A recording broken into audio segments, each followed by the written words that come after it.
자, 좌우 앞뒤 옆으로 인사하시겠습니다. 잘 오셨습니다. 반갑습니다.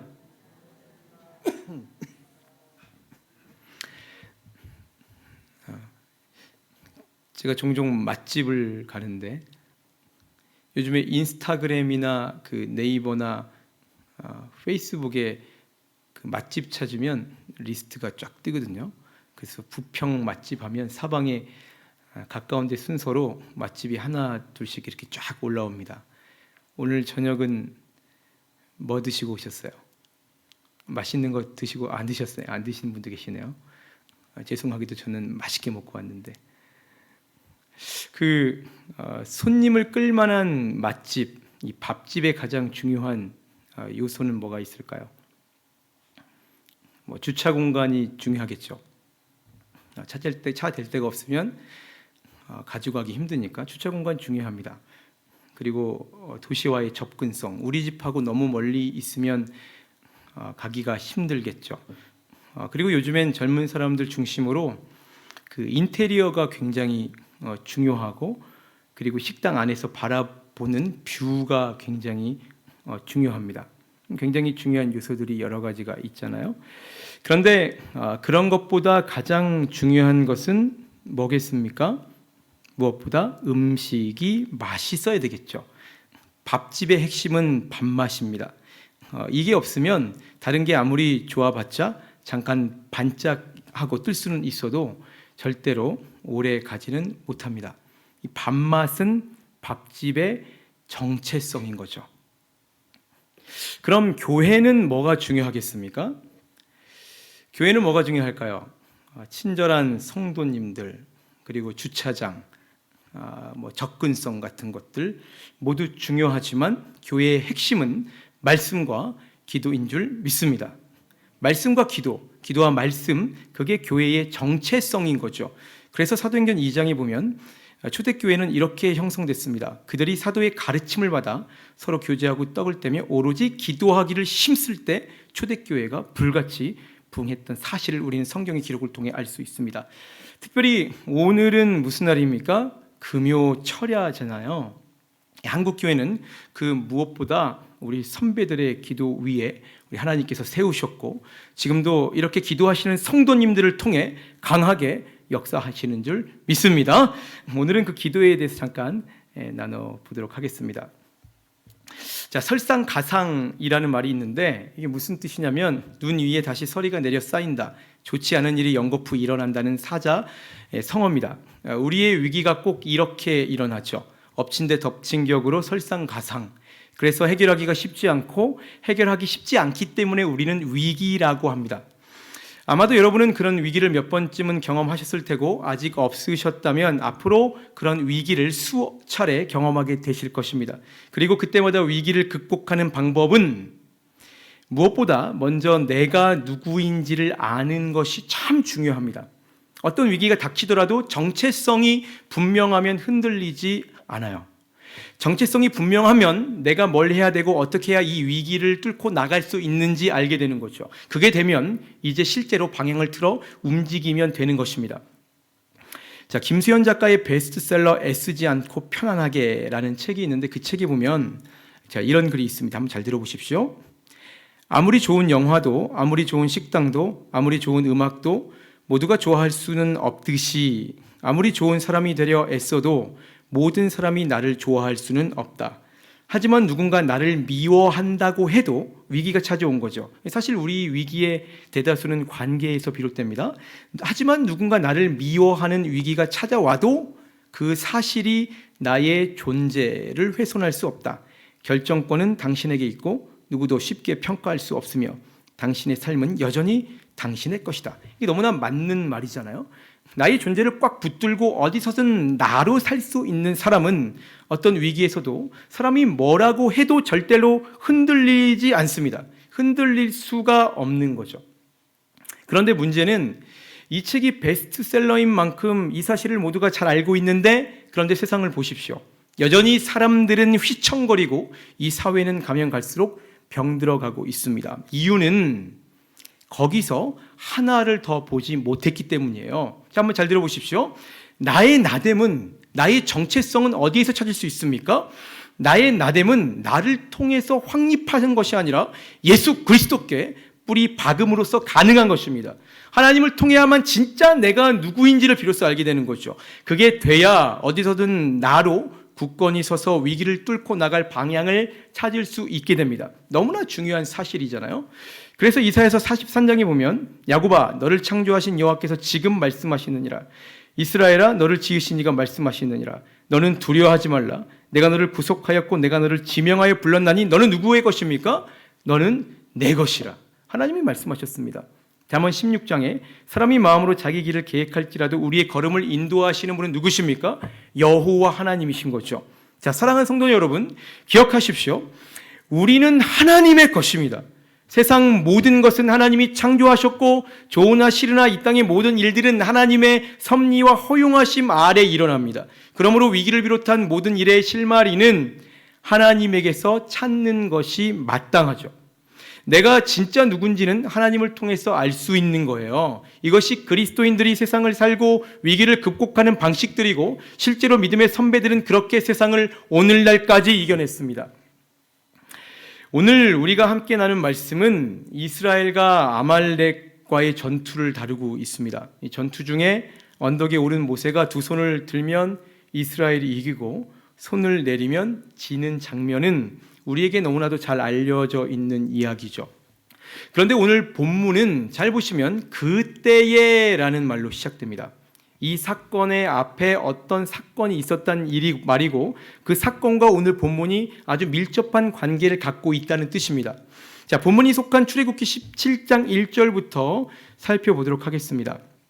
출애굽기 17장 1절에 이스라엘 자손의 온 회중이 여호와의 명령대로 신 광야에서 떠나 그 노정대로 행하여 르비딤의 장막을 쳤으나 백성이 마실 물이 없는지라. 이스라엘 백성들은 신 광야를 떠나 르비딤의 장막을 쳤습니다. 오늘 사건이 여기 르비딤에서 일어나는 거죠. 자, 그런데 이게 하나님의 뜻이라고, 하나님의 인도하심이라고 해서 죽을 고비 넘겨가면서 이스라엘 백성들이 여기 르비딤까지 따라온 건데 와 보니까 다른 것도 아니고 너무나 사는데 기본적인 물조차 없는 거예요. 그래서 백성들은 난리를 치면서 모세를 공격하기 시작합니다. 출애굽기 17장 2절에서 4절을 보시면 백성이 모세와 다투어 이르되 우리에게 물을 주어 마시게 하라. 거기서 백성이 목이 말라 물을 찾음에 그들이 모세에게 대하여 원망하여 이르되 당신이 어찌하여 우리를 애굽에서 인도해 내어서 우리와 우리 자녀와 우리 가축이 목말라 죽게 하느냐. 모세가 여호와께 부르짖어 이르되 내가 이 백성에게 어떻게 하리이까? 그들이 조금 있으면 내게 돌을 던지겠나이다. 상황이 굉장히 급박하게 흘러가는 거예요. 그리고 사실 모세에 대한 불신은 하나님에 대한 불신이죠.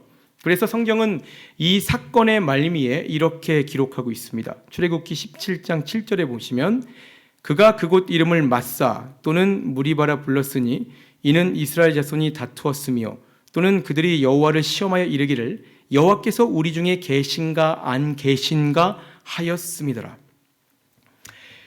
우리가 하나님을 철저히 부정하는 이 세상에서 그리스도인으로 살다 보면 틀림없이 어떤 면에서든 세상에 엄청난 저항을 받게 되어 있습니다. 그때마다 우리는 세상과 싸우면서 그래도 하나님을 붙들고 여기까지 오게 되었죠. 자, 여기 청년들도 몇 분 앉아 계시는데 이 시기는 친구 따라 강남 가는 시기잖아요. 그런 청년의 때에 그리고 우리 모두가 코로나임에도 불구하고 지금 여기서 함께 예배를 드린다는 것은 너무나 감격적이고 도전되는 일인 거예요. 지금 세상과 싸우고 있는 거죠. 그런데 그 길을 걷다가 예수의 길을 그럼에도 걷고 또 걷다가 어느 날 물이 없는 것입니다. 우리가 사치품을 원한 것도 아니고 호사스러운 요행을 바란 것도 아닙니다. 그저 평범하게 학교 다니고 내 직장 다니면서 먹고 살기만 해도 나는 좋게요. 그런데 어느 날 하나님의 길을 걸어냈기 때문에 그런 아주 기본적인 것이 끊긴다면 여러분은 그때 어떻게 하시겠습니까? 그때도 여러분은 여전히 하나님이 살아계시다 믿고 그 길을 걸어가시겠습니까? 이게 쉽지가 않은 일이라는 거죠. 하나님을 따라 출애굽하고 하나님을 믿고 르비딤까지 왔는데 정작 물이 없어 죽게 된 현실 속에서 이스라엘 사람들은 헷갈리기 시작합니다. 과연 하나님은 우리와 함께 하시는가? 나아가서 하나님은 과연 정말 살아 계시기나 하는 걸까? 자, 그런데 잘 보십시오. 이렇게 하나님을 의심하고 내 신앙의 회의가 들기 시작할 때, 그때에 오늘 본문이 연결되는 겁니다. 그때에 아말렉이라는 최강의 군대가 이스라엘 공동체로 쳐들어왔다는 거죠. 그래서 이제 막 출애굽해서 광야길을 걷기 시작한 공동체가 큰 시험에 빠지게 되었습니다.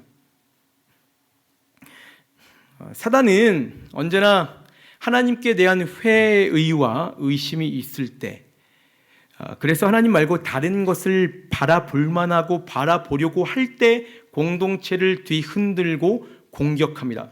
틈이 있을 때 치고 들어오는 거죠. 사단은 너무나도 지혜롭고 날카롭습니다. 언제나 그랬던 거죠. 그래서 사단이 우리를 공격할 때는 반드시 우리가 미혹될 만할 때 미혹될 만한 것들을 가지고 우리를 미혹한다는 것을 반드시 기억해야 합니다. 예수님께서 성령의 세례를 받으시고 광야에서 40일간 금식해서 줄이십니다. 그때 사단이 예수님을 미혹했던 첫 마디가 무엇인지 기억하십니까? 누가복음 4장에 마귀가 이르되 내가 만일 하나님의 아들이여든 이 돌들에게 명하여 뭐가 되게 하라? 떡이 되게 하라는 거죠. 극단적으로 배고팠던 예수님께는 세상 그 무엇보다 너무나도 달콤한 유혹이었을 것입니다.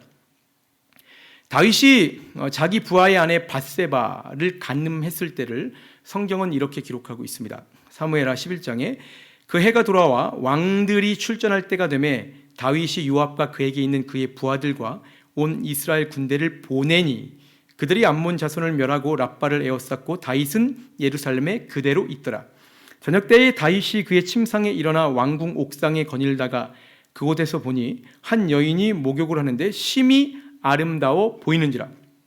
자, 왕들이 출전할 때 왕인 다윗이 출전하지 않았다는 것은 그가 영적으로 침체되어 있다는 것을 뜻합니다. 다윗에게는 아직 혈기가 있었고 온 이스라엘 군대가 전쟁을 나가서 보는 눈이 적었습니다. 그렇게 미혹될 만할 때 다윗은 멀리서 목욕하는 밧세바를 통해서 사단에게 미혹됐고 결국 간음했고 사건 은폐를 위해 그의 남편까지 죽이는 살인자가 되어버린 거죠. 자, 성경을 보시면 다윗을 비롯해서 아브라함, 모세, 솔로몬 그리고 신약에 와서 12 제자들까지 사단은 언제나 그들의 취약점을 파고들었고 거기에 수많은 믿음의 선배들이 견뎌내기도 했지만 그 이상으로 무너져 내렸다고 증언하고 있습니다. 자, 사랑하는 성도 여러분, 여러분의 취약점은 무엇입니까? 여러분이 하나님과 멀어질 만한 때와 장소와 상황은 무엇입니까? 어떤 분은 유독 돈에 약하시죠. 그럼 사단이 틀림없이 그분에게 찾아가서 경제 상황, 돈줄을 툭툭 분명히 건드리게 되어 있습니다. 거기에 못 이겨 세상으로 나가버리는 거죠. 어떤 분들은 우리 청년들하고 가끔 얘기하는 건데 여기 청년들도 계시잖아요. 이제 가을 바람도 불고 낙엽도 떨어지니까 특히 이 시기에는 이성 친구에 약하죠. 불신자는 안 만나겠다고 소리치지만 정작 가슴이 설레면 언제든 넘어가고 이상하게 이 안에서 만나도 만나기만 하면 교회에서 멀어지는 일들이 빈번하게 일어납니다. 어떤 분은 너무나 인정욕구가 강하거나 열등의식이 심해서 남들이 내게 하는 소리가 너무나 크게 들리는 거예요. 그래서 교회가 비난받는 요즘 교회를 안 가게 되고 예배를 못 드리니 결국 하나님께 멀어지기도 합니다. 자기 취약점 방어가 안 돼서 사단에게 와르르 무너져 버린 사례들이잖아요. 그리고 그 무엇보다 코로나가 우리에게 어떻게 우리를 치고 들어왔는지 떠올려 보십시오. 코로나는 한국 교회가 무너질 대로 무너졌을 때 찾아왔습니다. 교회 안에 돈 문제, 권력 다툼, 성적인 문제, 세상에서 볼 수 있는 부조리가 얼마나 많은지 모릅니다. 하루가 멀다 않고 일부 교회 안에 비리가 폭로되고 교회끼리 싸우고 그러니 이단까지 창궐합니다. 그런 분위기 속에서 교회는 다니죠. 수많은 사람들이 여전히 교회와 어떻게든 연결되어 있습니다. 그런데 그 속에 수는 많지만 하나님과 교회에 대한 의심과 회의가 가득 차 있는 겁니다. 도대체 언제부터 세상에서 빛이 됐고 늘 힘이 있었던 한국교회가 이렇게 됐는지 모르겠어요. 바울은 그래서 이 마지막 때를 이렇게 강력하게 경고합니다. 디모데후서에 보시면 너는 이것을 알라. 말세에 고통하는 때가 이르러 사람들이 자기를 사랑하며 돈을 사랑하며 자랑하며 교만하며 비방하며 부모를 거역하며 감사하지 아니하며 거룩하지 아니하며 무정하며 원통함을 풀지 아니하며 모함하며 절제하지 못하며 사나우며 선한 것을 좋아하지 아니하며 배신하며 조급하며 자만하며 쾌락을 사랑하기를 하나님 사랑하는 것보다 더하며 경건의 모양은 있으나 경건의 능력은 부인하니 이 같은 자들에게서 내가 돌아서라. 지금 우리 세대의 이야기를 너무나 그대로 예언하고 있잖아요. 지금은 그래서 말세에 고통하는 마지막 때입니다. 그런데 돌아서라는데, 돌아서라고 얘기하는데 돌아설 데가 없는 거예요. 왜냐하면 다들 그러고 사니까. 돌아서야 하는데 돌아설 수가 또한 없습니다. 그럴 만한 믿음조차 이제 우리에게는 없기 때문이죠. 너무나 영적인 바닥을 치고 있는 한국교회 현실입니다. 그럴 때, 그때에 갑자기 코로나가 들이닥친 거죠. 제가 작년 1월 14일 정확히 오후 5시 50분에 한국에 들어왔는데 그때는 코로나 이야기를 전혀 알지 못했어요. 아마 다들 그러셨을 겁니다. 그러다가 1월 말쯤 되니까 조금씩 들려왔고, 제가 2월 2일 날 우리 교회 부임했거든요. 이제 좀 있으면 2년이 돼가는데 2월 2일 날 부임해서 2월 그 다음 주 딱 3주 하고 교회를 폐쇄했습니다. 그리고는 벌써 2년째 많은 것들을 못하고 있잖아요. 그때죠. 그때에 닥친 코로나로 지금 교회들이 어떤지 한번 둘러보십시오. 너무나 많은 성도들이 신앙을 잃고 교회를 떠났습니다. 한국 교회가 영적인 바닥을 치고 있을 때 급습을 받으니까 거기에 정하고 도전할 힘이 없는 거죠. 사단에게 취약점에 허를 찔린 것입니다. 사단은 언제나 하나님에 대한 회의와 의심이 있는 곳을 공격합니다. 그것보다 더 좋은 공격의 빌미가 없는 거예요. 오늘 본문에도 그때에 르비딤에서라고 시작하죠. 물이 없어서 모세를 대적하고 하나님을 원망할 때에 아말렉이 쳐들어오는 것입니다. 우리가 삶에서 그리고 교회에서 영적인 바닥을 치고 이견을 가지고 서로 분쟁할 때 어김없이 시험에 빠져듭니다. 그것만큼 사단에게 좋은 먹거리가 없는 거예요. 그래서 베드로전서 5장에 보시면 근신하라 깨어라 너희 대적마귀가 우는 사자같이 두루다니며 삼킬 자를 찾나니, 그걸 막아내지 못해서 멀쩡하던 성도가, 너무나 건강하던 청년이, 너무나 따뜻한 공동체가 한순간에 무너지는 일들이 얼마나 많은지 몰라요. 사단은 기회를 포착하고 치고 들어가는데 천부적인 재능을 가지고 있습니다. 오늘 본문을 보십시오. 백성들이 하나님의 존재에 회의를 갖게 되고 자기들끼리 내부에서 분열이 일어날 때, 바로 그때 르비딤으로 아말렉이 쳐들어옵니다. 너무나 기가 막힌 타이밍이죠. 말씀을 더 나누기 전에 잠깐 아말렉이라는 존재가 성경에서 어떻게 드러나고 있는지 살펴보는 게 좋을 것 같습니다. 오늘 사건 후에 모세는 다시 아말렉을 거론하면서 후손들에게 이렇게 당부합니다. 신명기 25장에 보시면 너희는 애굽에서 나오는 길에 아말렉이 내게 행한 일을 기억하라. 곧 그들이 너를 길에서 만나 내가 피곤할 때에 내 뒤에 떨어진 약한 자들을 쳤고 하나님을 두려워하지 아니하였느니라.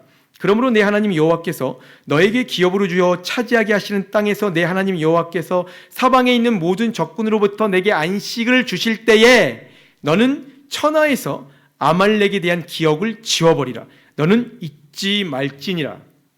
그리고 본문에서 한참 뒤인 사무엘상 15장에 보시면 사울이 왕이 되자마자 하나님께서 이렇게 말씀하십니다. 너는 가서 아말렉을 진멸하라. 당시에도 아말렉이 존재했는데 이제는 완전히 싹을 없애버리라는 거예요. 아말렉 죽이기를 이토록 강조하는 이유는 아말렉이 가지는 영적인 상징성 때문입니다. 자, 아말렉은 하나님을 두려워하지 않습니다.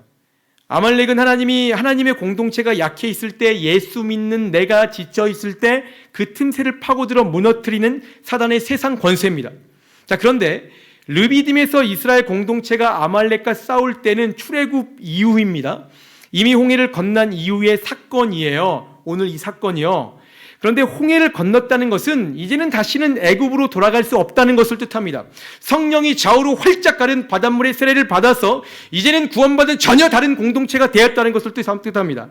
그런데 이들이 만약에 이스라엘 공동체가 만약에 홍해를 건너지 않고 애굽에서 계속 종살이를 했다면 조금 불편해도 적어도 물이 없어 줄이지는 않았을 테고, 적어도 아말렉과 같은 적군을 만나 죽고 죽이는 전투를 할 필요가 없는 거예요. 그냥 태어나서부터 그렇게 살았으니까 그냥 남들 사는 대로 똑같이 살다가 가면 그뿐입니다. 애굽에 그냥 남아 있었더라면. 그런데 르비딤에서 아말렉과 마주치게 된 것은 결국 홍해를 건넜기 때문이죠. 이들이 하나님의 백성이 되었기 때문에 피할 수 없는 싸움이 생긴 것입니다. 우리도 똑같습니다. 우리가 예수를 내 구주로 고백하고 내 삶의 주인을 바꾸는 순간 우리는 끊임없이 세상과 이전에는 불필요했던 갈등과 거친 싸움을 해야 되는 것입니다. 나아가 우리가 예수를 믿는 순간에 우리 속에 있던 옛 삶의 그림자가 계속해서 여러분을 끌어당기고 지치고 힘들게 할 것입니다. 그게 다 아말렉인 거죠. 그것을 깨끗이 지워버리고 본질적으로 승리하는 싸움이 바로 본문의 르비딤의 전투가 뜻하는 것입니다. 그런데 항상 문제는 당시 아말렉은 떠오르는 신흥 강국이었어요. 그런데 이스라엘 사람들은 400년간 노예로 살던 사람들입니다. 이스라엘은 아말렉에게는 전혀 상대가 되지 않는 오합지졸인 거예요. 전쟁이 될 수가 없는 거죠. 그리고 이것이 또한 세상과 내 옛 자아와 바로 지금 이 순간에도 영적인 전투를 해야 하는 우리 그리스도인들의 현실적인 한계라는 것입니다. 우리는 도무지 이 땅에서 이겨낼 수 없는 사람들이에요. 우리는 너무나 약하고 간사해서 도무지 하나님의 거룩한 백성으로 살아낼 수가 없습니다. 그래서 수많은 그리스도인들이 아말렉과의 전투에 패배했고 세상으로 나아갔습니다. 그런데 그런 절체절명의 순간에 모세가 기가 막힌 얘기를 하는 거예요. 본문 9절을 보시겠습니다. 본문 9절 한번 보시고, 자, 다 같이 한 목소리로 시작. 모세가 여호수아에게 이르되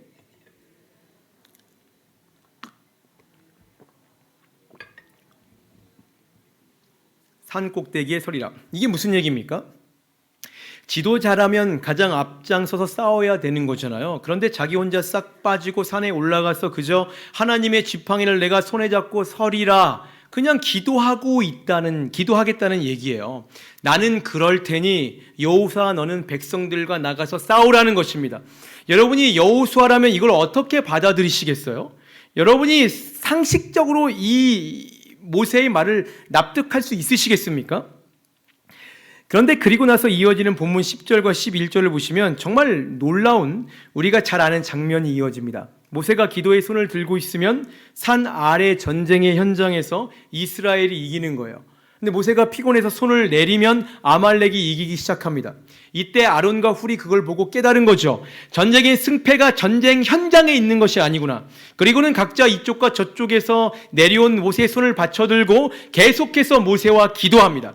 12절에 보시면 모세의 팔이 피곤함에 그들이 돌을 가져다가 모세의 아래에 놓아 그가 그 위에 앉게 하고 아론과 훌이 한 사람은 이쪽에서 한 사람은 저쪽에서 모세의 손을 붙들어 올렸더니 그 손이 해가 지도록 내려오지 아니한지라. 그리고 결론입니다. 13절에 여호수아가 칼날로 아말렉과 그 백성을 쳐서 무찌르니라. 이스라엘의 승리로 전쟁이 끝나버린 거예요.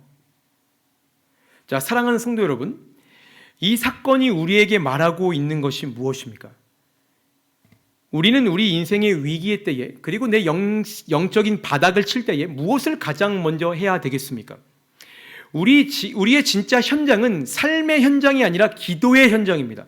다시 한번 말씀드립니다. 우리의 진짜 위기의 현장은 삶의 현장이 아니라 기도의 현장입니다. 이 사실을 믿으십니까? 기도가 전쟁의 진짜 실제 현장이에요. 사람들이 보기에 가장 소극적이고 아무것도 안 하는 것 같아 보이지만 기도야말로 실제고 리얼입니다. 지금 여러분 각자가 가진 위기들이 있으실 거예요. 가정의 문제, 경제 문제, 자녀 문제, 관계 문제, 그리고 남에게 말조차 하기 힘든 너무나 힘든 현실의 문제들이 끊임없이 우리를 압박해 올 것입니다. 그 한가운데서 우리는 끊임없이 고민하고 걱정하죠. 확 퇴사를 해버릴까? 말 안 통하는 자녀들은 어떡하죠? 돈 없는데 내일 당장 가서 돈을 빌려야 되나요? 그런데 그거 지금 생각해봤자 별 도움이 안 된다는 거예요. 승부는 거기서 나는 것이 아니기 때문입니다. 기억하십시오. 지금 우리가 모인 이 자리가 온라인에서 오프라인에서 예배드리는 이 시간이 실제 전쟁의 현장이고 승부처입니다. 우리 인생의 승패는 기도하는 현장에 달려 있습니다. 사람이 일하면 사람이 일할 뿐이지만 우리가 기도하면 누가 일하십니까? 하나님께서 일하시는 줄 믿습니다. 우리 하나님이 일하실 때 그 높은 여리고가 무너지고 그 깊은 홍해가 좌우로 갈리는 것이죠. 역대하 20장에 이 전쟁에는 너희가 싸울 것이 없나니 대열을 이루고 서서 너희와 함께한 여호와가 구원하는 것을 보라. 유다와 예루살렘아 너희는 두려워하지 말며 놀라지 말고 내일 그들을 맞서 나가라. 여호와가 너희와 함께하라 하셨느니라. 요한복음 14장 너희가 내 이름으로 무엇을 구하든지 내가 행하리니 이는 아버지로 하여금 아들로 말미암아 영광을 받으시게 하려 함이라. 내 이름으로 무엇이든지 내게 구하면 내가 행하리라. 하나님께서 하시고자 하면 막을 것이 없는 거예요. 자, 다시 본문으로 가보겠습니다. 자, 말씀드렸듯이 전쟁은 이스라엘의 승리로 끝이 났어요. 전쟁은 이스라엘의 승리로 종결됐습니다. 그런데 한번 생각해 보십시오. 성경이 그렇다고 하니까 그런 줄로 아는 거지, 솔직히 이게 말이 되는 얘기입니까? 이게 말이 되는 얘기가 아니잖아요. 제가 방금 여러분께 위기의 실제 현장이 기도고 그래서 지금 기도하는 이곳이 승부처입니다 라고 말씀드렸는데 이게 실제로 받아들여지십니까? 이게 사실 납득도 안 되고 이해도 안 되는 일이잖아요. 말도 안 되는 일이잖아요. 그런데 하나님의 백성들의 삶은 그런 삶이어야 합니다. 와, 저 사람들 어떻게 저렇게 사는데 저게 되지? 야, 저 사람들 어떻게 저렇게 노는데 저렇게 잘 놀지? 야, 코로나 때 어떻게 저렇게 모여서 기도할 수가 있지? 세상의 기준과 가치로 볼 때 우리 삶은 이렇게 이상해야 합니다. 세상 사람들의 궁금증을 일으키고 신기해하는 삶이어야 한다는 뜻이에요. 이상하고 신기한데 절대로 안 될 것 같은데 거기에 역사가 일어나는 거죠. 이게 우리의 그리스도인의 삶인 줄 믿습니다. 그 이상하고 신기한 삶이 오늘 저와 여러분의 삶이 되길 소원합니다. 이상하고 신기하게 그리스도인의 방식으로 살 때에, 이상하고 신기하게 예수님의 이름으로 기도할 때 오늘 믿음의 놀라운 역사가 여러분의 삶에서도 터져나길 우리 예수님의 이름으로 축원합니다. 이제 본문 아래로 이어지는 말씀들을 조금 더 보시고 마무리하겠습니다. 출애굽기 17장 14절 제가 한번 쭉 읽어드릴게요. 여호와께서 모세에게 이르시되 이것을 책에 기록하여 기념하게 하고 여호수아의 귀에 외워 들리라. 내가 아말렉을 없이하여 천하에서 기억도 못하게 하리라. 모세가 제단을 쌓고 그 이름을 여호와 니시라 하고 이르되 여호와께서 맹세하시기를 여호와가 아말렉과 더불어 대대로 싸우리라 하셨다 하였더라. 여기서 등장하는 여호와 니시는 여호와는 나의 깃발이라는 뜻입니다. 우리나라 옛 풍습에 솥대라는 게 있어요. 긴 나무 장대에 이렇게 나무 조각으로 새 모양을 조각해 놓은 거 보신 적 있으십니까? 긴 장대에 새를 막 올려놓은 걸 막 꽂아 놓거든요. 우리나라 지금도 공원이나 민속촌, 뭐 박물관 같은데 보시면 있어요. 솥대. 일종의 장식물인데 그 어느 장소에 그 솥대가 이렇게 서 있으면 이게 토속 신앙, 민속 신학이긴 한데 이런 뜻입니다. 여기는 거룩한 곳이다. 이곳은 우리의 소유다. 뭐 이런 개념과 의미가 있습니다. 여기서도 마찬가지죠. 여기에 깃발을 꽂았다라고 하면 이 승리는 내가 한 것이 아니라 하나님이 주신 승리고 이 영역은 하나님의 통치가 이루어진 현장이라는 것을 상징합니다. 그래서 모세는 처음부터 끝까지 하나님께서 끌어가신 르비딤 전투를 여호와 니시라고 이름을 지은 거죠. 자, 그런데 여기서 16절을 보시면 조금 이상한 기록이 하나 등장하죠. 분명히 아까 살핀 13절에서는 이스라엘이 전쟁에서 승리했다고 기록되어 있었잖아요. 그런데 16절에서 하나님께서는 다시 아말렉과 대대로 싸우신다고 선언합니다. 이미 끝난 전쟁을 가지고 하나님께서 무슨 이유에서 계속 싸워가겠다고 하셨을까요? 여기에 우리의 긴 구원의 여정이 암시되어 있습니다. 자, 언젠가 말씀드린 적이 있는데요. 우리의 구원은 세 가지 측면으로 나누어 설명할 수 있어요. 한번 잘 들어보세요. 우리는 구원받았고, 우리는 구원받고 있으며, 그리고 우리는 구원받을 것이다. 우리는 기도할 때 부어주시는 성령의 능력으로 오늘 세상에서 그리고 아말렉에서 승리할 수 있습니다. 그런데 그 효력이 어떠세요? 그 효력이 그 다음 날까지 지속돼서 거룩하게 사는 경우는 별로 없죠. 그날 받은 은혜는 그날로 족합니다. 내일이면 또다시 우리 삶에 다른 아말렉이 몰려올 것이고, 그래서 우리에겐 새날이 밝으면 다시 그 새날을 살아갈 새 은혜가 절실히 필요한 거예요. 그 전쟁을 언제까지 계속 하시겠습니까? 우리가 천국 가서 주님 앞에 설 때까지입니다. 그때까지 우리는 쉴 수가 없는 거예요. 그래서 바울은 우리에게 이렇게 권면합니다. 로마서 12장에 소망 중에 즐거워하며 환난 중에 참으며 기도에 항상 힘쓰며, 에베소서 6장에 마귀의 간계를 능히 대적하기 위하여 하나님의 전신갑주를 입으라. 모든 기도와 간구를 하되 항상 성령 안에서 기도하고 이를 위하여 깨어 구하기를 항상 힘쓰며 여러 성도를 위하여 구하라.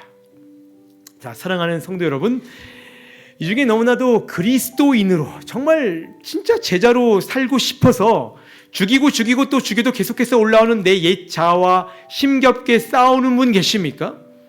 혹시 이 중에 마치 골리앗이나 여리고성 같이 내가 아무리 애써도 넘을 수 없을 것만 같은 세상의 거대한 위기 앞에 낙심하고 절망하는 분 계십니까? 그렇다면 기억하십시오. 기도가 현장입니다. 다시 한번 권면합니다. 그렇다면 그 위기 가운데 기억하십시오. 기도가 현장입니다. 기도가 현실이에요. 기도할 때 여러분은 모든 삶의 전투에서 승리할 수 있습니다.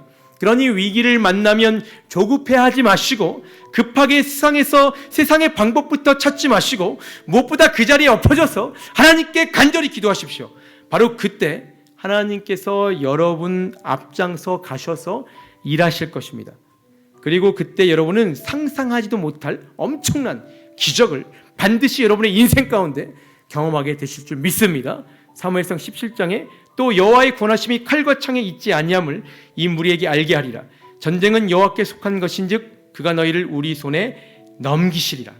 바로 그 기도가 오늘 이 시간에 다시 타오르길 우리 예수님 이름으로 축원합니다.